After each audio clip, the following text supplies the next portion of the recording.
সম্মানিত উপস্থিতি, মুসাল্লিয়ানে কেরাম, আজকে অত্র মসজিদে খুতবা দিতে এসে সর্বপ্রথম স্মরণ করতে চাচ্ছি অত্র মসজিদের যিনি দায়িত্ব পালন করতেন আব্দুল্লাহ আল মামুন ভাই রাহিমাহুল্লাহ ওয়া গফারাহুল্লাহ। আল্লাহ সুবহানাহু তাআলা তাকে ক্ষমা করুন, তার কবরকে আলোকিত করে দিন এবং তাকে জান্নাতবাসী করুন, আমিন। এবং তিনি এই মসজিদে যে শ্রম দিয়েছেন, যে পরিশ্রম দিয়েছেন, তা যেন সাদকায়ে জারিয়া হিসেবে তার কবরে পৌঁছতে থাকে, আল্লাহ। দ্বিতীয় জরুরি কথা, যেটা জুমার খুতবার শুরুতেই বলে নিয়ে আলোচ্য বিষয়ে যাব, আমি এবং আমার শ্রদ্ধেয় পিতা বরিশালে বহুবার এসেছি, কিন্তু বিভিন্ন কারণে কোনো সময় এই মসজিদে আমাদের জুমার খুতবা দেওয়া হয়ে ওঠেনি। অনেকবারই পরিকল্পনা করার পরও সফল হওয়া যায়নি, এটা আল্লাহ সুবহানাহু ওয়া তাআলার তাকদীর। তো আজকেও তারই এখানে আসার কথা ছিল এবং তিনি অবশ্যই আসতেন, সকল প্রকার প্রস্তুতি সম্পন্ন ছিল। বিশেষ জরুরি কারণে তিনি দুবাই চলে গেছেন এই সপ্তাহে। তো সেই ক্ষেত্রে আমি তার পরবর্তীতে আপনাদের এখানে উপস্থিত হয়েছি তার পরিবর্তে। আমি আশা করব যে আপনারা এটাকে ক্ষমা সুন্দর দৃষ্টিতে দেখে পরবর্তীতে যেন আল্লাহ সুবহানাহু ওয়া তাআলা সত্যিকারভাবেই তাকে আপনাদের এই মসজিদে উপস্থিত হয়ে জুমার খুতবা দেওয়ার তৌফিক দান করেন, এই দোয়া করবেন, আল্লাহ। আজকে আমার আলোচনার সংক্ষিপ্ত বিষয়বস্তু ইলম বা জ্ঞান। আপনারা সকলেই অবগত আছেন যে রাসূল সাল্লাল্লাহু আলাইহি ওয়াসাল্লাম জাহিলি যুগে প্রেরিত হয়েছেন। রাসূল সাল্লাল্লাহু আলাইহি ওয়াসাল্লাম যে যুগে প্রেরিত হয়েছেন সেই যুগের নাম হচ্ছে জাহিলি যুগ, অন্ধকারাচ্ছন্ন যুগ। এবং রাসূল সাল্লাল্লাহু আলাইহি ওয়াসাল্লাম বহু হাদিসে তার উম্মতকে জাহিলি যুগের বৈশিষ্ট্য থেকে সতর্ক করেছেন। এই বৈশিষ্ট্যটা জাহিলি যুগের বৈশিষ্ট্য, অতএব তুমি এটা থেকে বেঁচে থাকো, এই মর্মে তিনি তার উম্মতকে সতর্ক করে গেছেন। এই জাহেলি যুগ, অন্ধকার যুগের বিপরীতে ইসলাম এসেছে। ওই জাহেলি যুগকে দূরীভূত করেছে ইসলাম। ওই জাহেলি যুগকে যদি আমরা অনুভব করতে পারি তাহলে ইসলামের গুরুত্ব আমরা অনুভব করতে পারব। জাহিলি শব্দটা এসেছে জাহাল, মূর্খতা, অজ্ঞতা। আমরা বলি যে অমুক জাহেল, মানে অমুক অজ্ঞ, মূর্খ। ওই জাহেল থেকে জাহিলিয়াত, জাহিলি যুগ মানে অজ্ঞতার যুগ, মূর্খতার যুগ, জ্ঞানহীনতার যুগ, অন্ধকার যুগ। সেই অজ্ঞতা এবং মূর্খতার বিপরীতে কি এসেছে? ইসলাম। আমি আপনাদেরকে আবারও জিজ্ঞেস করছি, ওই অজ্ঞতা এবং মূর্খতার বিপরীতে কি এসেছে? তার মানে ইসলাম হচ্ছে জ্ঞান। কেননা অজ্ঞতা, মূর্খতার বিপরীত দিক তো অবশ্যই জ্ঞান, মূর্খতার বিপরীত নামই তো জ্ঞান। আর যেহেতু জাহেলি যুগকে দূর করার জন্য ইসলাম এসেছে, তার মানে ইসলাম মানেই হচ্ছে জ্ঞান।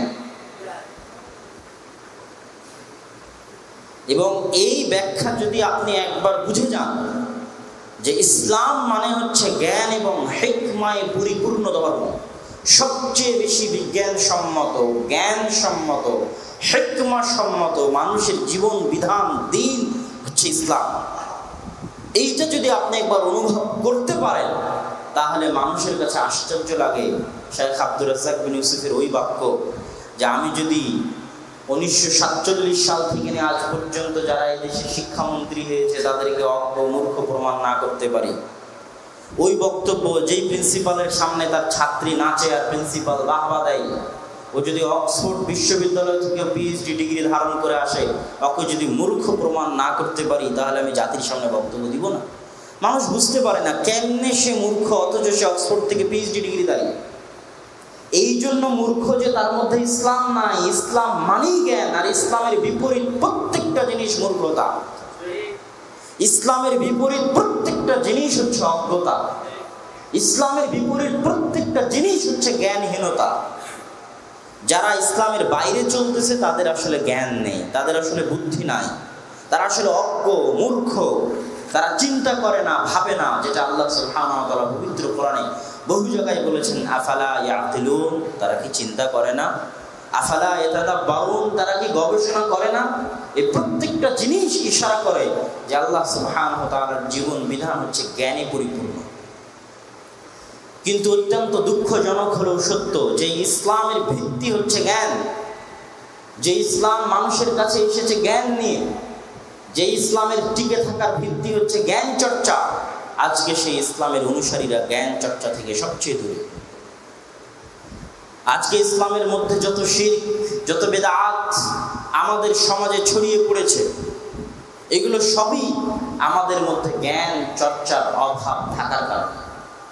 এবং সারা পৃথিবীব্যাপী আজ মুসলিম সমাজ যে পিছিয়ে পড়েছে, অবহেলিত, অপমানিত, অপদস্থ, তারও পিছনে সবচেয়ে বড় কারণ হচ্ছে জ্ঞান চর্চা না থাকা। আপনি ভারতে যান, কয়জন মুসলমান পরিবারের সন্তান শিক্ষা গ্রহণ করে? নাই। 80% মুসলিম পরিবারের সন্তানেরা অল্প বয়সী কাজে যোগ দিয়ে দেয়। মুম্বাই যাবেন, কেরালা যাবেন, দিল্লি যাবেন, সব দেখবেন পশ্চিমবঙ্গ, উত্তরপ্রদেশ, বিহার থেকে মুসলমানের ছেলেপেলেরা লেবার হিসেবে, মিস্ত্রি হিসেবে কাজ করতে গেছে। জ্ঞান চর্চার অভ্যাস নাই। এই জন্য আমি আমার বহু বক্তব্যে বলেছি যে উন্নতি বলতে আসলে কি বুঝায়? অবকাঠামোগত উন্নয়ন নয়। শুধু পদ্মা ব্রিজ করে দিলাম আর এটা উন্নতির লক্ষণ তা নয়।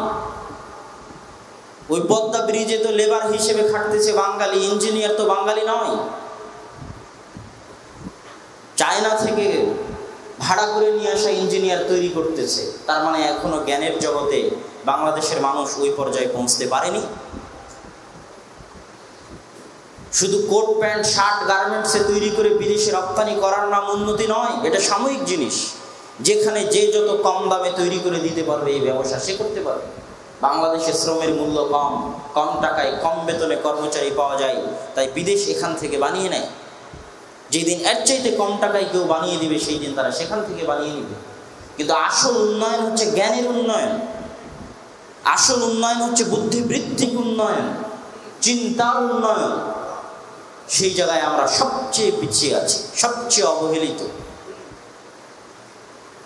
সম্মানিত উপস্থিতি, এই জন্য জ্ঞান চর্চার কোনো বিকল্প নেই। রাসূল সাল্লাল্লাহু আলাইহি ওয়াসাল্লাম এবং তার পরবর্তী উম্মতেরা যখন ইসলামের সোনালী যুগ ছিল, স্বর্ণযুগ ছিল, তখন তারা এত বেশি জ্ঞান চর্চা করতেন যে আজকের ইউরোপ, আজকের আমেরিকা যা কিছু করছে সব কিছু মুসলমানদের কাছ থেকে ধার করা। এটা দাবি নয়, এটা স্বীকৃত। এটা মুখের জোরের দাবি নয়, এটা স্বীকৃত। যখন সর্বপ্রথম ক্রুসেডাররা আসলো এবং আরব বিশ্ব দখল করে নিল, তখন তারা এখান থেকে হাজার হাজার বই পুস্তক নিয়ে গেছে। সে বই পুস্তকগুলো অনুবাদ করেছে। কিতাবুল কানুন, বিখ্যাত গ্রন্থ ইবনে সিনা অনুবাদ করেছে। জাবের আল হাইয়ান তাদের বই পুস্তক অনুবাদ করেছে আরবি থেকে, এবং সেগুলো দিয়েই তাদের শিক্ষার উন্নয়ন শুরু। যখন স্পেনের রাজধানী গ্রানাডায় মুসলমানরা বিশ্ববিদ্যালয় পরিচালনা করত, পৃথিবীর সবচেয়ে উন্নত মানের বিশ্ববিদ্যালয়, তখনও লন্ডনের রাজপথে মানুষের পেশাব পায়খানা করার আলাদা জায়গার ব্যবস্থা ছিল না। এতটা অশিক্ষিত, বর্বর, মূর্খ ছিল। প্রথম যে ক্রুসেডের যুদ্ধ তারা পরিচালনা করে, সেখানে সব অশিক্ষিত মূর্খ বর্বরেরা এসেছিল যুদ্ধ করতে ফিলিস্তিনের মাটিতে। ইতিহাস সাক্ষী। তারা এখান থেকে বই পুস্তক নিয়ে গিয়ে সেগুলোর অনুবাদ করে তাদের নতুন যুগের সূচনা হয়। আর মুসলমানেরা সেই জ্ঞান চর্চা ছেড়ে দিয়ে আজ সারা মুসলিম বিশ্বকে ব্যস্ত রাখা হয়েছে। মুসলমানদের জ্ঞান চর্চায় অন্যের চাইতে উপরে যাওয়ার কি নিজেদের বিজয় মনে করে না। খেলাধুলায় আরেকজনকে হারিয়ে দিতে পারলাম, এটা হচ্ছে বিজয়। এর চেয়ে বড় নির্বুদ্ধিতা, এর চেয়ে বড় আহাম্মকি, এর চেয়ে বড় পাগল, বোকা জাতি আর পৃথিবীতে হতে পারে না, যে মনে করে আমি খেলায় কাউকে হারিয়ে দিলাম এটাই আমার জয়। আরে তুমি যাকে খেলায় হারিয়েছো সে জ্ঞান বিজ্ঞানে তোমার চেয়ে উঁচুতে। এই খেলা সে দিয়েছে তোমাকে ব্যস্ত রাখার জন্য, তোমাকে ধ্বংস করার জন্য, তোমার সময় নষ্ট করার জন্য, তোমাকে জ্ঞান চর্চা থেকে দূরে রাখার জন্য। সারা পৃথিবীতে যত সিনেমা, মুভি, নাটক, খেলাধুলা, গান বাজনা, বাদ্যযন্ত্র যা কিছু আছে সব কিছুতে তুমি ব্যস্ত থাকো। তোমাকে পড়াশোনা করার দরকার নাই, পড়াশোনা করে বড় হবে তারা, আর তোমরা তাদের চাকর থাকবে, গোলামি করবে। কিন্তু আমাদের যুবক সমাজকে বুঝাবে কে যে জ্ঞান চর্চার মধ্যে একটি জাতির আসল উন্নতি, আসল সফলতা, আসল ব্যক্তিত্ব নিহিত রয়েছে। সম্মানিত উপস্থিতি, রাসূল সাল্লাল্লাহু আলাইহি ওয়াসাল্লামের বহু হাদিস এবং পবিত্র কোরআনের বহু আয়াত যেগুলো জ্ঞান চর্চার গুরুত্ব বহন করে, সেগুলো থেকে সংক্ষিপ্তভাবে আমি কিছু আয়াত এবং হাদিস আপনাদের সামনে পড়ার চেষ্টা করব ইনশাআল্লাহ। রাসূল সাল্লাল্লাহু আলাইহি ওয়াসাল্লাম বলছেন, তলাবুল ইলমি ফারিদাতুন আলা কুল্লি মুসলিম। জ্ঞান অর্জন করা প্রত্যেক মুসলমানের উপর ফরজ, ফরজে আইন। অন্তত পক্ষে অতটুকু জ্ঞান অর্জন করা, যতটুকু জ্ঞান অর্জন করলে স্বাভাবিক জীবনে ইসলাম মানা যায়, অতটুকু জ্ঞান অর্জন করা প্রত্যেক মুসলমানের উপর ফরজ। কিন্তু আজকে আপনি দেখেন, মুসলমানদের দাওয়াতি কার্যক্রম, মুসলমানদের তাবলীগি কার্যক্রম, কোনো কিছুতে আপনি জ্ঞানের ছোঁয়া পাবেন না। সব কিছু হচ্ছে পাবলিসিটির মাধ্যম, কোনো কিছুতে জ্ঞানের চর্চা পাবেন না। আপনি একটা বিশাল প্রোগ্রাম আয়োজন করেন, জালসা আয়োজন করেন, হাজার হাজার মানুষ আসবে, কিন্তু বলেন আসো সূরা ফাতিহা শিখি, প্রত্যেক দিন আসর পর ক্লাস হবে, একজনকেও পাবেন না। কেননা জ্ঞান অর্জন করা কঠিন কাজ। আপনি বলবেন কালকে একটা মানববন্ধন আছে, মিছিল আছে, চলো যাই, হাজার হাজার মানুষ বরিশাল থেকে রেডি হবে, ইসলামের নামে লিল্লাহে তাকবীর দিয়ে, নারায়ে তাকবীর দিয়ে রাস্তাঘাট রাজপথ দখল করে নেওয়ার জন্য। ওকে বলেন, আরে তোমার তো সূরা ফাতিহা ঠিক নাই, সূরা ফাতিহা মুখস্থ নাই, সালাতের সঠিক পদ্ধতি তুমি জানো না, আসো মসজিদে আমরা একটা হালাকা করি, কোরআন শিখি, খুঁজে পাবেন না। সম্মানিত উপস্থিতি, আমাদের মতো যারা বক্তা তাদেরও অবস্থাও তাই। যেখানে পাবলিসিটি আছে, লাইভ ভিডিও আছে, অনুষ্ঠান আছে, ক্যামেরা আছে, হাজার হাজার মানুষ আছে, আমরাও সেখানে যাব। কিন্তু নিবিড়ভাবে মানুষ গড়ে তোলা, মানুষকে শিক্ষিত করে তোলা, জ্ঞান চর্চা মানুষের মধ্যে বাড়ানো, এই পরিকল্পনা নিয়ে কেউ দাওয়াতি কাজ করে না। তাহলে আজ মুসলমানেরা শুধু দুনিয়াবী ক্ষেত্রে নয়, বরং দ্বীনি ক্ষেত্রেও জ্ঞান চর্চার চরম থেকে চরম অভাব। আপনার ওই তাকবীরের কোনো মূল্য নাই যদি আপনি পবিত্র কোরআন না শিখেন, না পড়তে পারেন, না বুঝেন। শাইখুল ইসলাম ইমাম ইবনে তাইমিয়া রাহিমাহুল্লাহ বলছেন, প্রত্যেক মুসলমানের জন্য এতটুকু আরবি জানা ফরজ, যতটুকু আরবি জানলে সে কোরআন পড়া অবস্থায় কোরআনের অন্তত পক্ষে সারমর্মটুকু নিজে থেকেই বুঝতে পারবে। এতটুকু আরবি জানা প্রত্যেক মুসলমানের উপর ফরজ। আর আমরা তো সাধারণ অনুবাদ বুঝা তো দূরের কথা, সাধারণ শুদ্ধভাবে কোরআনই করতে পারি। এই জন্য ওমর রাদিয়াল্লাহু তাআলা আনহু যখন ফিলিস্তিন বিজয় করতে যাচ্ছেন, যখন আবু উবাইদা তার নিকটে চিঠি লিখেছে যে পাদ্রী বলছে খলিফাতুল মুসলিমিন আমিরুল মুমিনিন যদি এখানে আসে, তাহলে আমরা এই জেরুজালেমের চাবি আমিরুল মুমিনিনের হাতে সমর্পণ করব, তোমাদের হাতে নয়। তো খলিফাতুল মুসলিমিন লিখে পাঠালেন যে ঠিক আছে আমি আসছি। তো তার গায়ে ছিল জীর্ণ শীর্ণ জামা।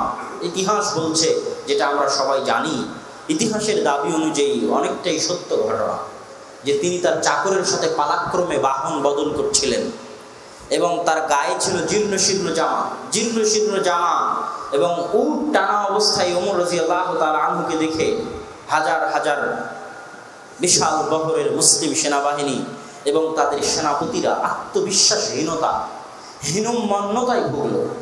এত বড় বিশাল সাম্রাজ্য আমাদের, এত শক্তিশালী মুজাহিদ নিয়ে আমরা জেরুজালেম দখল করেছি, আর আমাদের নেতা আসছে এত জীর্ণ শীর্ণ পোশাকে। পাদ্রীরা কি মনে করবে আমাদের বিষয়ে? খ্রিস্টানরা কি ধারণা রাখবে আমাদের বিষয়ে? তখন তিনি গিয়ে কানে কানে ওমর রাদিয়াল্লাহু তাআলা আনহুকে এই কথাটা বললেন। ওমর রাদিয়াল্লাহু তাআলা আনহু বলছেন, শোনো, আমরা ছিলাম অপমানিত, আমরা ছিলাম অশিক্ষিত, আমাদের কোনো মূল্য ছিল না, ছিলাম মরুভূমির রাখাল। আজকে আল্লাহ সুবহানাহু ওয়া তাআলা আমাদেরকে এই সম্মান, অর্ধ পৃথিবীর ক্ষমতা এই কোরআনের বিনিময়ে দিয়েছেন, এই ইসলামের বিনিময়ে দিয়েছেন, কাপড় বা পোশাকের বিনিময়ে নয়। এই কোরআন এমন একটি কিতাব যা জাতিকে উন্নতি করতে পারে, জাতিকে অপমানিত করতে পারে। এই কিতাবের সেই ক্ষমতা আছে।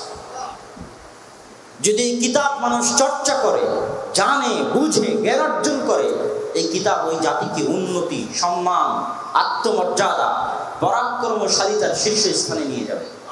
আর যদি এই কিতাবকে মানুষ অবহেলা করে, এই কিতাবকে মানুষ মূল্যায়ন না করে, এই কিতাবের চর্চা যদি মানুষ না করে, তাহলে অবশ্যই তারা পৃথিবীর সবচেয়ে অবহেলিত, সবচেয়ে গুরুত্বহীন জাতিতে পরিণত হবে। কেমন গুরুত্বহীন? যেটা রাসূল সাল্লাল্লাহু আলাইহি ওয়াসাল্লাম বলেছেন যে সারা পৃথিবীর উমাম, সারা পৃথিবীর সকল জাতি, সকল গোত্র তোমাদের উপরে এমনভাবে ঝাঁপিয়ে পড়বে যেমনভাবে ক্ষুধার্ত ব্যক্তি খাবারের প্লেটের উপর ঝাঁপিয়ে পড়ে।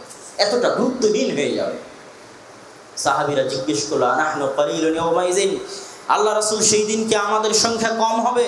রাসূল সাল্লাল্লাহু আলাইহি ওয়াসাল্লাম বললেন, না, সেই দিন তোমাদের সংখ্যা অনেক হবে, কিন্তু আনতুম কাগসাইস সাইল, কিন্তু সেই দিন তোমাদের মূল্য এত কম হবে, কোটি কোটি মানুষ হওয়ার পরও তোমাদের মূল্য এত কম হবে, সমুদ্রের ফেনার মতো তোমরা হবে ভাসমান। কোনো মূল্য থাকবে না, কোনো ব্যক্তিত্ব, কোনো ইজ্জত, কোনো আত্মমর্যাদা, কোনো সম্মান তোমাদের বাকি থাকবে না। সম্মানিত উপস্থিতি, জ্ঞান চর্চা মানুষকে, জাতিকে উন্নয়নের দিকে এগিয়ে নিয়ে যায়। ইবনে মাসউদ রাদিয়াল্লাহু তাআলা আনহু থেকে বর্ণিত, তিনি বলছেন রাসূল সাল্লাল্লাহু আলাইহি ওয়াসাল্লাম বলেন, লা হাসাদা ইল্লা ফি ইসনাতাইন, কোনো ঈর্ষা নেই, তবে দুটি বিষয়ে মানুষ ঈর্ষা করতে পারে। এক, আল্লাহ সুবহানাহু ওয়া তাআলা কাউকে জ্ঞান দিয়েছে, সেই জ্ঞান সে মানুষের মাঝে বিতরণ করে, আরেক মানুষের ঈর্ষা করা উচিত। আমিও যদি এরকম জ্ঞানের অধিকারী হতাম, তাহলে আমিও মানুষের মাঝে জ্ঞান বিতরণ করতাম। আরেকজনকে আল্লাহ সুবহানাহু ওয়া তাআলা আতাহুল্লাহু মালান, ধন সম্পদ দিয়েছে, সেই ধন সম্পদ সে মানুষের মাঝে বিতরণ করে, আরেকজনের ঈর্ষা করা উচিত। আমিও যদি এরকম ধন সম্পদের মালিক হতাম, তো আমিও এটাকে দিনের কাজে, সৎ কাজে ব্যয় করতাম। রাসূল সাল্লাল্লাহু আলাইহি ওয়াসাল্লাম বলেন, ইযা মাতাল ইনসান, যখন মানুষ মারা যাবে, ইনকাতা আনহু আমালুহু, তার সকল আমলের দরজা বন্ধ হয়ে যাবে, তবে তিনটি আমল তার বাকি থাকবে। তার যদি সাদাকাতুন জারিয়া, এমন কোন সাদকায়ে জারিয়া সে করে গেছে, মসজিদ, মাদ্রাসা, পাঠাগার, লাইব্রেরি, সেই সাদাকায়ে জারিয়া, টিউবওয়েল, বিশ্রামাগার, মেহমানখানা, যা কিছু জনকল্যাণমূলক করবে, ওই সাদকায়ে জারিয়া সে পেতে থাকবে। আও ইলমুন ইউনতাফাউ বিহি, অথবা এমন জ্ঞান সে মানুষের মাঝে ছড়িয়ে গেছে, যেই জ্ঞান থেকে মানুষ উপকার পেতেই থাকবে, পেতেই থাকবে, তাহলে এটাও তার কবরে পৌঁছবে। আমি আপনাদেরকে বলবো, এই যে ইলমুন ইউনতাফাউ বিহি, এইটা প্রত্যেকেই এটার অংশ নিতে পারে। বড় আলেম হতে হবে এরকম না, প্রত্যেক মানুষ এটার অংশ নিতে পারে। কিভাবে? আপনার সন্তানকে আপনি শিখান যে খাবারের পূর্বে বিসমিল্লাহ বলতে হয়, এটা ইলম, এটা জ্ঞান। এই যে আপনি আপনার সন্তানকে শিখালেন যে খাবারের পূর্বে বিসমিল্লাহ বলতে হয়, আপনার মৃত্যুর পরে যতদিন ওই সন্তান খাবারের পূর্বে বিসমিল্লাহ বলবে, প্রত্যেকটা নেকি আপনার কবরে যাবে ইনশাআল্লাহ। এটা ইলমুন ইউনতাফাউ বিহি। আপনার সন্তান যদি আবার তার সন্তানকে শিখিয়ে যায়, ওটাও আপনার কবরে যাবে। এইভাবে আপনার বংশ পরিক্রমা যত বাড়বে, আপনার বাপ দাদা যদি আপনাকে শিখিয়ে গিয়ে থাকে, সকলের এরকম স্মৃতি আছে যে আমার বাপ আমাকে নামাজ শিখিয়েছে, আমার দাদা আমাকে নামাজ শিখিয়েছে, আমি অমুকের কাছে কোরআন পড়েছি, আমি অমুকের কাছে এই আদব কায়দা শিষ্টাচারগুলো শিখেছি। হয়তো সেই দাদা তার দাদার কাছে শিখেছে, সে তার দাদার কাছে শিখেছে। আপনার পরবর্তী বংশধরদেরকে আপনি শিখাবেন, এই আমল সাদকায়ে জারিয়া হিসেবে তাদের কবরে পৌঁছে যাবে। আর সকল মানুষের আমল সাদকায়ে জারিয়া হিসেবে মুহাম্মদ সাল্লাল্লাহু আলাইহি ওয়াসাল্লামের কবরে। তাহলে ইলম মানে আপনাকে বড় আলেম হতে হবে এটা নয়। আপনি ছোট ছোট জিনিস কাউকে না শিখাতে পারলে আপনার সন্তানকে শিখান। আদব কায়দা শিষ্টাচার বৈশিষ্ট্য, সেই আপনার সবচেয়ে বড় সম্পদ। আও ওয়ালাদিন সালিহ ইয়াদউ লাহ, আর এমন সৎ সন্তান মানুষ করে গেল যে পিতার মৃত্যুর পরে তার জন্য দোয়া চাইতে পারে। ওই সন্তান গুরুত্বহীন, যেই সন্তান আপনার মৃত্যুর পরে আপনার জন্য দোয়া চাওয়া তো বহু দূরের কথা, আপনার জীবদ্দশায় আপনার দায়িত্ব পালন করে না, আপনার জীবদ্দশায় আপনাকে বৃদ্ধাশ্রমে পাঠিয়ে দেয়, আপনার জীবদ্দশায় আপনার কথাকে উপেক্ষা করে, আপনাকে কষ্ট দেয়, এর চেয়ে ব্যর্থ পিতা পৃথিবীতে আর কেউ হতে পারে না। এই জন্য সন্তানকে এমন আদব কায়দা, এমন শিষ্টাচার দিয়ে মানুষ করুন যে বৃদ্ধ বয়সে ওই সন্তান আপনার সাথে ভালো ব্যবহার করবে। এর জন্য আপনাকে আপনার পিতা মাতার সাথে ভালো ব্যবহার করতে হবে যে কোনো মূল্যে। কেননা পিতা মাতার ক্ষেত্রে আল্লাহ এবং আল্লাহ রাসূল যত কঠিন বাক্য ব্যবহার করেছেন, আর পৃথিবীর কোনো কিছুর ক্ষেত্রে এত কঠিন বাক্য ব্যবহার করেনি। আল্লাহ সুবহানাহু ওয়া তাআলা যখন নিজের শুকরিয়া আদায়ের কথা বলেছেন, তখন তার পরপরই বলেছেন পিতা মাতার শুকরিয়া আদায় করো। কেননা প্রথম রব, আসল রব, হাকিকি রব, প্রকৃত রব আল্লাহ সুবহানাহু ওয়া তাআলা। আর তারপরে দুনিয়াবী জীবনে আমাদের ছোট রব মানে প্রতিপালক লালন পালন করেছে, সেটা হচ্ছে আমাদের পিতা মাতা। যেই দুনিয়ার ছোট রবের শুকরিয়া আদায় করতে পারে না, ও কোনোদিন প্রকৃত রব আল্লাহ সুবহানাহু ওয়া তাআলার শুকরিয়া আদায় করতে পারবে না। এই জন্য আল্লাহ বলে দিয়েছেন, রেজার রব্বি ফি রিজাল ওয়ালিদ, তোমার পিতা সন্তুষ্ট তো আল্লাহ সন্তুষ্ট, তোমার পিতা অসন্তুষ্ট তো আল্লাহ অসন্তুষ্ট। এই জন্য রাসূল সাল্লাল্লাহু আলাইহি ওয়াসাল্লাম বলে দিয়েছেন যে তোমার জান্নাত তোমার মায়ের পায়ের নিচে, যাও জিহাদ করো মায়ের খেদমতে। তুমি জিহাদ করে যুদ্ধের মাঠে শহীদ হয়ে জান্নাত নিতে চাও, তোমার মা বেঁচে আছে? আছে আল্লাহ রাসূল, তোমার জান্নাত তোমার মা, তোমার ঘরে আছে তোমার জান্নাত, মায়ের খেদমত করে জান্নাত কিনে নাও। সম্মানিত উপস্থিতি, এই জন্য পিতা মাতার গুরুত্ব আমাদেরকে বুঝতে হবে, যাতে আমরা আমাদের পিতা মাতার খেদমত করতে পারি এবং আমরা সৎ সন্তান গড়ে যেতে পারি যারা আমাদের খেদমত করবে। এখানে আরেকটা বলে রাখি, পিতা মাতার খেদমতের সাথে আকীদার কোনো সম্পর্ক নাই। আত্মীয়তার সম্পর্ক রক্ষা করার ক্ষেত্রে আকীদার কোনো সম্পর্ক নাই। আত্মীয়তার সম্পর্ক রক্ষা করা এত গুরুত্বপূর্ণ, পিতামাতার খেদমত করা এত গুরুত্বপূর্ণ, পিতামাতার সেবা করা, তাদের কথা মেনে চলা এত গুরুত্বপূর্ণ। মুসলমান তো দূরে থাক, বেদাতি হওয়া তো দূরে থাক, অমুক পীরের মুরিদ হওয়া তো দূরে থাক, মুশরিক হওয়া তো দূরে থাক, একদম অন্য ধর্মের কাফের পিতামাতাও যদি হয়, তবুও সন্তান বাধ্য দুনিয়াবী ক্ষেত্রে ওই পিতামাতার খেদমত করতে। এটাই আল্লাহর আদেশ, এটাই আল্লাহ রাসূলের আদেশ। দিনী ক্ষেত্রে নয়। আপনি দিনী ক্ষেত্রে তার কথা শুনলেন না, কিন্তু অনেক দিনী ভাই নতুন সহিহ আকীদায় আসার পরে প্রশ্ন করে, আমার বাপ তো এই উমুক বেদাত করে, উমুকের, আমি তার সাথে থাকতে চাই না, সম্পর্ক ছিন্ন করতে চাই, উমুক করতে চাই, তুমুক করতে না। আপনি যতই সহিহ আকীদায় আসেন, দুনিয়াবী ক্ষেত্রে যদি পিতামাতাকে অসন্তুষ্ট করেন, যদিও কাফের হয় পিতামাতা, এই সহিহ আকীদা আপনাকে জান্নাতে নিয়ে যেতে পারবে না। এই জন্য আত্মীয়তার সম্পর্ক খুব কঠিন জিনিস, রক্তের সম্পর্ক খুবই কঠিন জিনিস, যেটার গুরুত্ব দিতে দিতে রাসূল সাল্লাল্লাহু আলাইহি ওয়াসাল্লাম এবং আল্লাহ সুবহানাহু ওয়া তাআলা এই পর্যায়ে নিয়ে গেছে যে আত্মীয়তার সম্পর্ক ছিন্ন করবে, আল্লাহ তার সাথে সম্পর্ক ছিন্ন করে দেবে। এর চেয়ে বড় কথা আর হতে পারে না। সম্মানিত উপস্থিতি, ইলমের ক্ষেত্রে রাসূল সাল্লাল্লাহু আলাইহি ওয়াসাল্লামের সবচেয়ে গুরুত্বপূর্ণ একটি হাদিস, ইন্নাল্লাহা, আল্লাহ সুবহানাহু ওয়া তাআলা দুনিয়া থেকে জ্ঞানকে উঠিয়ে নেবেন। লা ইয়ানতাজিউহু ইনতিজাআন মিনাল ইবাদ, বান্দাদের মধ্যে থেকে জোরপূর্বক ছিনিয়ে নেবেন না। বাল ইয়াকবাদুহু বিকবজিল উলামা, জ্ঞানকে উঠিয়ে নেবেন আলেমদের উঠিয়ে নেওয়ার মাধ্যমে। হাত্তা ইযা লাম ইয়াবকা আলিমান, এমনকি কোনো যোগ্য আলেম বাকি থাকবে না। ফাত্তাখাযান নাসু রুউসান জুহালা, মানুষ জাহেল, অজ্ঞ, মূর্খ আলেমকে নিজের নেতা বানিয়ে নিবে। ফাসুইলু, ওই অজ্ঞ মূর্খ জাহেল আলেমকে ফতোয়া জিজ্ঞেস করা হবে। হাদিসের বাক্য অনুবাদ করতেছি, ফাসুইলু ফাআফতাউ বিগাইরি ইলমিন, ওই অজ্ঞ মূর্খ জাহেল আলেম বিনা জ্ঞানে ফতোয়া দিবে। ফাদাল্লু, নিজেও পথভ্রষ্ট হবে, ওয়া আদাল্লু, মানুষকেও পথভ্রষ্ট করবে। এই হাদিসের সমর্থবোধক আরেকটা হাদিস রাসূল সাল্লাল্লাহু আলাইহি ওয়াসাল্লাম বলে গেছেন যে ইয়ানজিলুল জাহাল, আসমান থেকে মূর্খতা বর্ষণ হবে বৃষ্টির মতো। ওয়া ইরফাউল ইলম, আর জ্ঞানকে দুনিয়া থেকে উঠিয়ে নেওয়া হবে।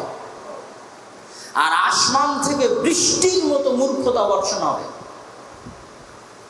এই মূর্খতাই সেই মূর্খতা, যেই মূর্খতা আজ আমরা দেখতে পাচ্ছি।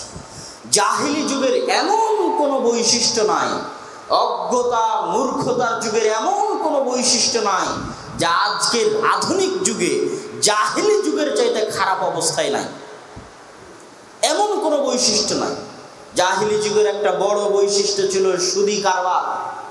জাহেলি যুগের চাইতে খারাপ, জঘন্য, নিকৃষ্ট অবস্থায় আজ সুদ প্রত্যেক মুসলমানের ঘরে ঘরে ঢুকে গেছে। জাহেলি যুগের একটা সবচেয়ে বড় বৈশিষ্ট্য ছিল বেহায়াপনা। আজ জাহেলি যুগের চাইতেও খারাপ, নিকৃষ্ট অবস্থায় মুসলমানের ঘরে ঘরে বেহায়াপনা, বেলেল্লাপনা, নগ্নতা ছড়িয়ে পড়েছে। জাহেলি যুগের একটা অন্যতম বৈশিষ্ট্য ছিল মাদক, নেশাদার দ্রব্য পান করা। আজ শহরের অলিতে গলিতে, স্কুলে, কলেজে, বিশ্ববিদ্যালয়ে পড়াশোনা বাদ দিয়ে মদ এবং জুয়ার আড্ডা পরিচালিত হয়। জাহেলি যুগের এমন কোনো বৈশিষ্ট্য নাই যেই বৈশিষ্ট্য আধুনিক যুগের মুসলমানেরা গ্রহণ করে। তাহলে এটাই হচ্ছে ইয়ানজিলুল জাহাল, মূর্খতা বর্ষণ হবে, ওয়ায়ুরফাউল ইলম, জ্ঞান উঠিয়ে নেওয়া হবে। মানুষ এত মূর্খ হবে, এত মূর্খ হবে, এত অজ্ঞ হবে, এত অজ্ঞ হবে যে মানুষের মধ্যে থেকে লজ্জা উঠতে উঠতে উঠতে উঠতে খোলা মাঠে মানুষ ব্যভিচারে লিপ্ত হবে, লজ্জা বোধ করবে না। এটা ইউরফাউল ইলম, জ্ঞান উঠিয়ে নেওয়া হবে এবং মূর্খতা বর্ষণ হবে। সম্মানিত উপস্থিতি, তাহলে এই হাদিসও স্পষ্ট প্রমাণ বহন করে যে ইসলাম টিকে থাকা সবচেয়ে বড় মাধ্যম হচ্ছে জ্ঞান। জ্ঞানের চর্চা যতদিন আছে, জ্ঞানের প্রচার ও প্রসার যতদিন আছে, ততদিন ইসলাম টিকে থাকবে। আর জ্ঞান চর্চা যেই দিন বন্ধ হয়ে যাবে, সেই দিন ইসলাম দুনিয়া থেকে শেষ হয়ে যাবে। এই জন্য আমি আমার বহু বক্তব্যে বলেছি, বাংলাদেশের প্রত্যেকটা ঘর যদি মসজিদে পরিপূর্ণ হয়ে যায়, বাংলাদেশের প্রত্যেকটা ঘরের মানুষ যদি সংগঠনের সদস্য হয়ে যায়, আর যদি বাংলাদেশে মাদ্রাসা না থাকে, জ্ঞান চর্চার কেন্দ্র না থাকে, তাহলে এই মসজিদগুলোতে ইমামতি করার লোক পাওয়া যাবে না 10 বছর 20 বছর পরে। ওই সংগঠনগুলোতে দায়িত্ব পালন করার লোক পাওয়া যাবে না 10-20 বছর পরে। আর যদি সব সংগঠন বন্ধ হয়ে যায়, সব মসজিদও বন্ধ হয়ে যায়, কিন্তু জ্ঞান চর্চার মার্কাজ খোলা থাকে, তো ওই জ্ঞান চর্চার মার্কাজ থেকে 50 বছর পরে ওই ধরনের আলেম বের হবে যাদের হাতে বিপ্লব সৃষ্টি হবে, আর ইসলাম মৃত্যুবরণ করবে না। এটাই হচ্ছে জ্ঞানের সবচেয়ে বড় শক্তি। যখন সোভিয়েত ইউনিয়ন মধ্য এশিয়ার উজবেকিস্তান, তাজিকিস্তান, কিরগিজস্তানের মুসলমানদের উপর নিষিদ্ধ করে দিল, তখন সবচেয়ে বড় নিষেধাজ্ঞা ছিল জ্ঞান চর্চার উপর, কোরআন পড়ার উপর, কোরআন শিখানোর উপর। এবং একটা বিশাল অজ্ঞ মূর্খ জাতি তৈরি হয়েছে কোরআনবিহীন। ওই সময় মুসলমানেরা জান প্রাণ দিয়ে কোরআনের শিক্ষা কিভাবে টিকিয়ে রাখা যায়, মদের দোকান দিয়ে মদের দোকানের আড়ালে কোরআনের চর্চা হয়, কোরআন শিখানো হয়। জুয়ার দোকান দিয়ে জুয়ার দোকানের আড়ালে কোরআনের চর্চা হয়, জুয়ার আড্ডার আড়ালে কোরআনের চর্চা হয়। কেননা ওই জ্ঞান, ওই কোরআন যতদিন টিকে থাকবে, ওই জ্ঞান যতদিন টিকে থাকবে, মুসলমানদের আবার উত্থান হবে। কিন্তু যদি ওই জ্ঞানই না থাকে, তাহলে এই জাতি আর রাস্তা খুঁজে পাবে না। সম্মানিত উপস্থিতি, রাসূল সাল্লাল্লাহু আলাইহি ওয়াসাল্লাম জ্ঞানের কথা বলতে বলতে বলছেন, عن أبي هريرة رضي الله تعالى عنه أنه قال رسول الله صلى الله عليه وسلم, আবু হুরায়রা রাদিয়াল্লাহু তাআলা আনহু থেকে বর্ণিত, তিনি বলেন রাসূল সাল্লাল্লাহু আলাইহি ওয়াসাল্লাম বলেছেন, মান তাআল্লামা ইলমান ইয়াবতাগি বিহি ওয়াজহুল্লাহ, যে কেউ জ্ঞান অর্জন করবে যার দিয়ে আল্লাহর সন্তুষ্টি সে কামনা করে, এবং এমন কেউ যে জ্ঞান অর্জন করবে কিন্তু আল্লাহ সুবহানাহু ওয়া তাআলার সন্তুষ্টি কামনা করে না, বরং দুনিয়াবি উন্নয়ন, দুনিয়াবি উন্নতি কামনা করে জ্ঞান চর্চার পিছনে, তাহলে লা ইয়াজিদ আরফাল জান্নাহ, সে জান্নাতের গন্ধও পাবে না। এই হাদিসে রাসূল সাল্লাল্লাহু আলাইহি ওয়াসাল্লাম অনেক কঠোরভাবে বলে দিলেন যে জ্ঞান চর্চা যদি আল্লাহর সন্তুষ্টির জন্য না হয়, দুনিয়াবি স্বার্থের জন্য হয়, দুনিয়াবি খ্যাতির জন্য হয়, তাহলে জান্নাতের গন্ধও মানুষ পাবে না। সম্মানিত উপস্থিতি, এই জায়গায় আরেকটা হাদিস আমাদের মনে রাখতে হবে যে জাহান্নাম যে 3 শ্রেণীর মানুষকে দিয়ে উদ্বোধন করা হবে, ওই 3 শ্রেণীর মানুষের মধ্যে এক শ্রেণীর মানুষ থাকবে আলেম, যাদেরকে আল্লাহ জাহান্নামে নিক্ষেপ করবেন। জেনা করার কারণে নয়, মদ খাওয়ার কারণে নয়, সুদ খাওয়ার কারণে নয়, চুরি করার কারণে নয়, মানুষকে হত্যা করার কারণে নয়, জাহান্নামে নিক্ষেপ করবেন জ্ঞান চর্চা করার কারণে। একদল থাকবে শহীদ, যাকে জাহান্নামে নিক্ষেপ করা হবে চুরি, ব্যভিচার, জেনা, ডাকাতির জন্য নয়, মানুষের হক মেরে খাওয়ার জন্য নয়, তাকে জাহান্নামে নিক্ষেপ করা হবে আল্লাহর রাস্তায় যুদ্ধ করতে করতে নিজের জীবনটা দিয়ে দিয়েছে, এই জন্য জাহান্নামে নিক্ষেপ করা হবে।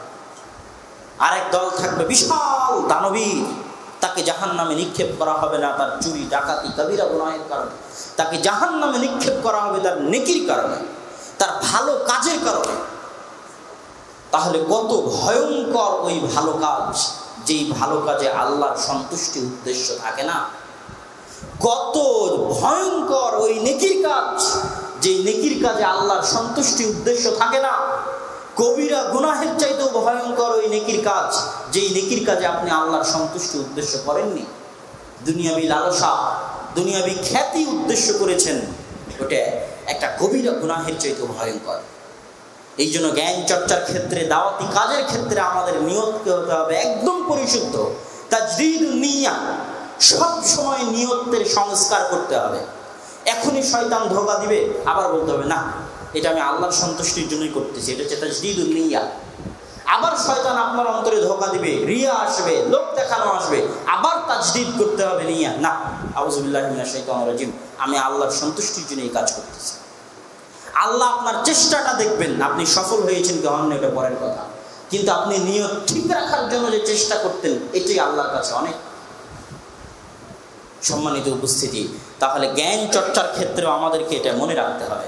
রাসূল সাল্লাল্লাহু আলাইহি ওয়াসাল্লাম বলেছেন, মান সালাকা তরিকাই ইয়ালতামিসু ফীহি ইলমান, কেউ যদি এমন রাস্তায় চলে যেই রাস্তায় সে জ্ঞান অন্বেষণ করে, সাহহালাল্লাহু লাহু বিহি তরিকান ইলাল জান্নাহ, আল্লাহ তার জান্নাতের রাস্তাকে সহজ করে দিবেন।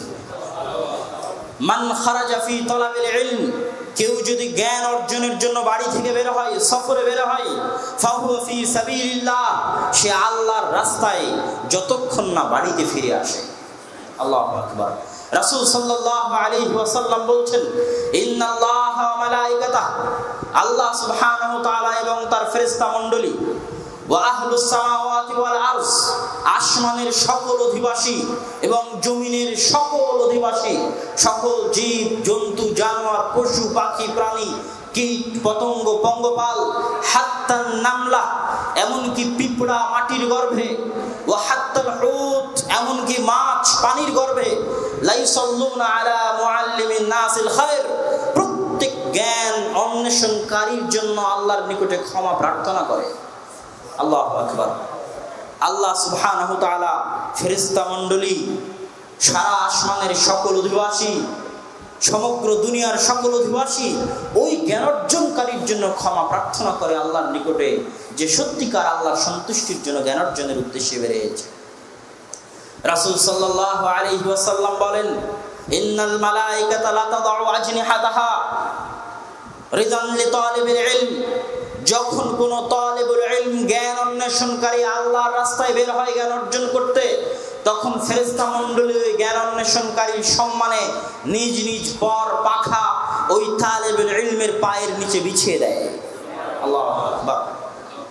রাসূল সাল্লাল্লাহু আলাইহি ওয়াসাল্লাম আরো বলছেন, ইন্নাল উলামা ওয়ারাসাতুল আম্বিয়া ওয়াল আম্বিয়া লা ইউরিসুনা দিনারান ওয়ালা দিরহামান বাল ইউরিসুনাল ইলম, জেনে রাখো আলেমগণ হচ্ছে নবীদের উত্তরসূরি, রাসূল ও রাসূলুল্লাহ, আল্লাহ সুবহানাহু ওয়া তাআলা রাসূল দূত করে পাঠিয়েছেন, মেসেঞ্জার, কথা আদান প্রদানের মাধ্যম, চিঠি আদান প্রদানের মাধ্যম, মেসেজ আদান প্রদানের মাধ্যমকে বলে মেসেঞ্জার। রাসূল চিঠি দিয়ে, তথ্য দিয়ে, দাওয়াত দিয়ে, মাধ্যম হিসেবে মেসেঞ্জার করে, রাসূল করে, দূত করে, বার্তা বাহক করে, একজন পোস্টম্যান যেভাবে বার্তা নিয়ে যায় ওইভাবে বার্তা বাহক করে আল্লাহ পাঠিয়েছেন তার রাসূলকে মুহাম্মদ সাল্লাল্লাহু আলাইহি ওয়াসাল্লাম। কিন্তু কিয়ামত পর্যন্ত তারপরে আর কোনো নবী আসবে না, অথচ আগের যুগে এক যুগেও কয়েকজন নবী থেকেছে পৃথিবীতে, আর 1400 বছর হয়ে গেল নবী নাই। আরো কত হাজার বছর পৃথিবী থাকবে কে জানে, নবী আসবে না। তাহলে নবুয়তের ওই জিম্মেদারি কে পালন করবে? ওই কোরআন এবং হাদিসের দাওয়াত পৌঁছে দেওয়া মানুষের মাঝে এই জিম্মেদারি কে পালন করবে? শোনো, আমার পরে কোন নবী আসবে না, কিন্তু এই দাওয়াত বন্ধ হবে না। আল উলামা ওয়ারাসাতুল আম্বিয়া, আলেমগণ নবীদের উত্তরসূরি হিসেবে ওই দাওয়াত চালিয়ে যাবেন। আর নবীগণ লা ইউরিসুনা দিনারান ওয়ালা দিরহামান, নবীগণ কোন দিনার উত্তরাধিকার সূত্রে ছেড়ে যাননি, কোন দিনার উত্তরাধিকার সূত্রে ছেড়ে যাননি, কোন জমি জায়গা মুহাম্মদ সাল্লাল্লাহু আলাইহি ওয়াসাল্লাম উত্তরাধিকার সূত্রে ছেড়ে যাননি। কি ছেড়ে গেছেন? আল ইলম, জ্ঞান উত্তরাধিকার সূত্রে ছেড়ে গেছেন। ওই জ্ঞান হচ্ছে কোরআনের জ্ঞান, ওই জ্ঞান হচ্ছে হাদিসের জ্ঞান। ওই যুগে যুগে মুজাদ্দিদ আসবে, মুজতাহিদ আসবে, আর ওই কোরআন আর হাদিসের জ্ঞানকে উঠাবে নিজের কাঁধে। আবার রাসূলুল্লাহ, আল্লাহর রাসূল হচ্ছেন মুহাম্মদ সাল্লাল্লাহু আলাইহি ওয়াসাল্লাম, আর আল্লাহর রাসূলের প্রতিনিধি হচ্ছেন এই সঠিক দাওয়াতের মুজাদ্দিদ মুজতাহিদ ওলামা। তারা এবার ওই দায়িত্ব কাঁধে নিয়ে মানুষের দ্বারে দ্বারে যাবে, জ্ঞান বিতরণ করবে। এভাবে ইসলাম টিকে থাকবে, 1400 বছর ধরে টিকে আছে। তাহলে এই হাদিস, জ্ঞানের গুরুত্ব প্রমাণ করার এর চাইতে বড় হাদিস আর প্রয়োজন নাই। একদম এর চাইতে মহান মহৎ হাদিস আর হতে পারে না, যে রাসূল সাল্লাল্লাহু আলাইহি ওয়াসাল্লামের জ্ঞান এবং কোরআনের জ্ঞান যারা বহন করে নিয়ে যাবে, এরাই রাসূল সাল্লাল্লাহু আলাইহি ওয়াসাল্লামের দায়িত্ব পালন করবে দাওয়াতের। এই জন্য রাসূল সাল্লাল্লাহু আলাইহি ওয়াসাল্লাম বলেছেন, প্রত্যেক 100 বছরের মাথায় একজন মুজাদ্দিদ আসবে, যে আবার এই দায়িত্ব কাঁধে নিবে, আবার মানুষের মাঝে সংস্কার করবে, কোরআন এবং হাদিসের জ্ঞানের দায়িত্ব কাঁধে নিবে।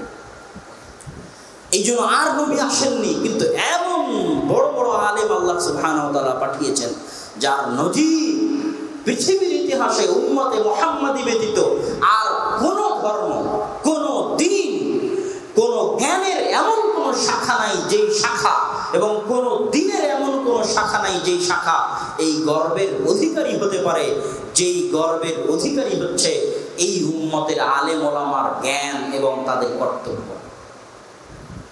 ইমাম বুখারীর মতো, আহমদ বিন হাম্বলের মতো, ইবনে সিরিনের মতো, সুফিয়ান সাউরির মতো, ইমাম জুহরির মতো, শাইখুল ইসলাম ইবনে তাইমিয়ার মতো, নাসিরউদ্দিন আল আলবানির মতো এরকম দিকপাল সূর্য সন্তান, তাদের মতো জ্ঞানী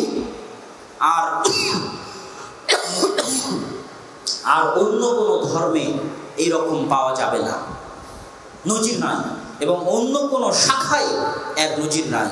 সম্মানিত উপস্থিতি, রাসূল সাল্লাল্লাহু আলাইহি ওয়াসাল্লামের জ্ঞান চর্চার কথা বলতে গিয়ে আমরা যে সমস্ত হাদিস এবং যে সমস্ত আলোচনা আপনাদের সামনে পেশ করলাম, তারপরে দুটো জরুরি কথা বলে আলোচনার শেষের দিকে চলে যাব। সেটা হচ্ছে, জ্ঞান চর্চা করা এত সহজ নয়, জ্ঞান অর্জন করা এত সহজ নয়, জ্ঞানের রাস্তা মসৃণ নয়, জ্ঞানের রাস্তা কঠিন।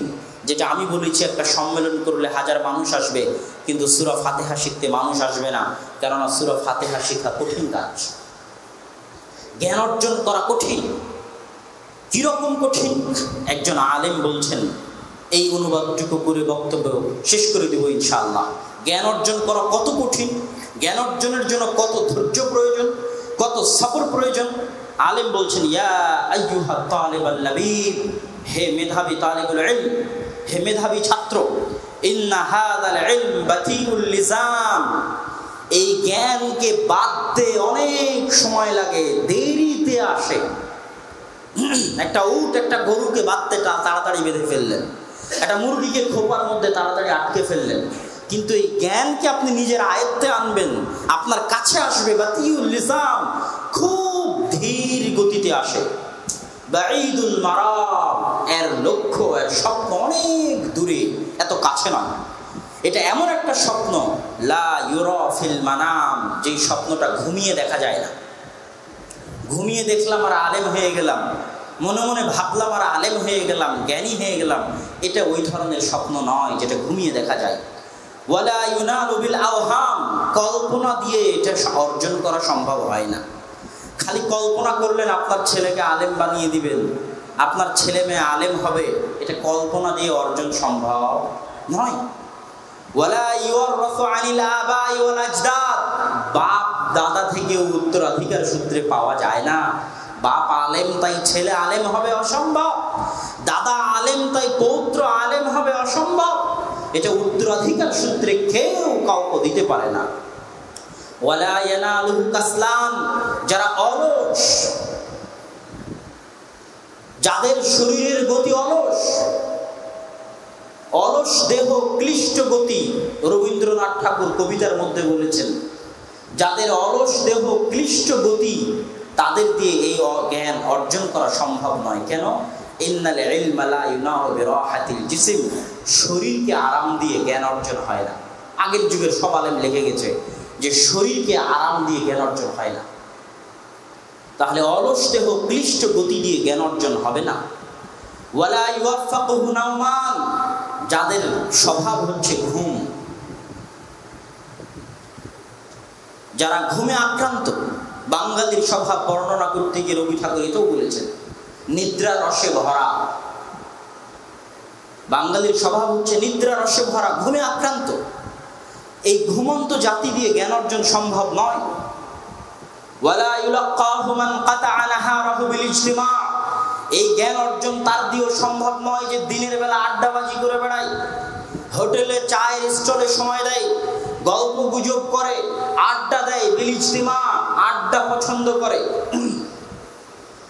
তক্ত বসে বসে আড্ডা দেয়, টঙে বসে আড্ডা দেয়।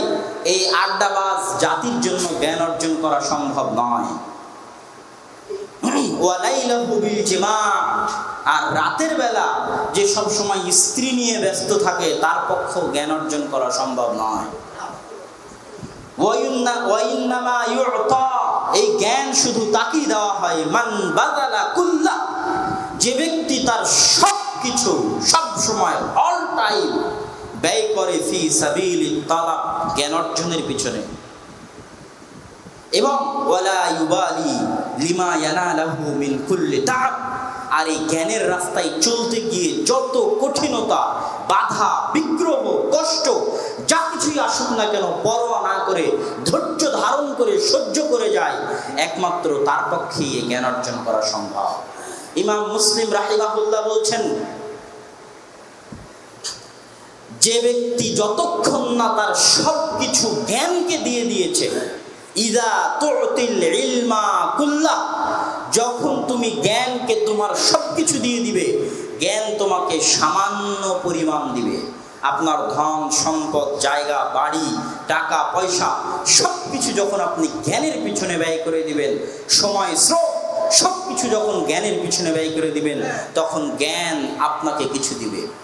সম্মানিত উপস্থিতি, আল্লাহ সুবহানাহু ওয়া তাআলা আমাদেরকে জাতিগতভাবে দুনিয়াবী বিষয়ে এবং পরকালীন দ্বীনি সকল বিষয়ে জ্ঞান অর্জনের রাস্তাটা আল্লাহ সুবহানাহু ওয়া তাআলা আমাদেরকে মসৃণ করে দিক, আমিন। এবং আমাদেরকে জ্ঞান চর্চায় অভ্যাসী জাতিতে পরিণত করুন, আল্লাহুম্মা আমিন। এবং জ্ঞান চর্চার ক্ষেত্রে সবসময় সতর্ক থাকতে হবে পিতা মাতাকে। আমি আদর্শ পরিবারের উপর যে বক্তব্য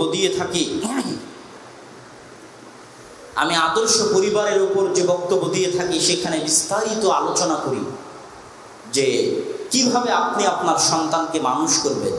আপনি আপনার সন্তানকে মোবাইল দিয়ে রাখবেন, ট্যাব দিয়ে রাখবেন, টিভির সামনে বসিয়ে রাখবেন, ভিডিও গেম দিয়ে রাখবেন, আর ওই সন্তানের কাছ থেকে জ্ঞান নেবেন, এটা অনেক কঠিন।